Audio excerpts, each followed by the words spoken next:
नमस्कार, मी ओरा हॉस्पिटल जनसंपर्क अधिकारी अनिल गळेकर. 2026मध्ये आपण ओरा मल्टी स्पेशालिटी हॉस्पिटलमध्ये एक नवीन उपक्रम हाती घेत आहोत.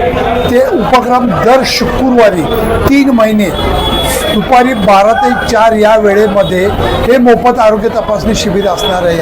या आरोग्य तपासणी शिबिरामध्ये आपण रक्तातील साखर तपासणी, तसेच ब्लड प्रेशर तपासणी, तसेच हृदयरोग निदान आणि त्याच्यावर उपचार किंवा मार्गदर्शन हे आपण घेणार आहोत आणि श्वसनाचे आजार हे आपण घेणार आहोत. याच्यामध्ये डॉक्टर बालाजी कल्याणे सर यांच्या संकल्पनेतून केलेली उपक्रम आहे. तरी इच्छापूर्ती गणेश दत्त प्रतिष्ठान आणि ओरा मल्टी स्पेशालिटी हॉस्पिटलतर्फे आम्ही असं सांगू इच्छितो की आपण सर्वजणी आरोग्य शिबिरामध्ये सहभागी होऊन आपण या संधीचा लाभ घ्यावा ही विनंती. धन्यवाद. दादा तू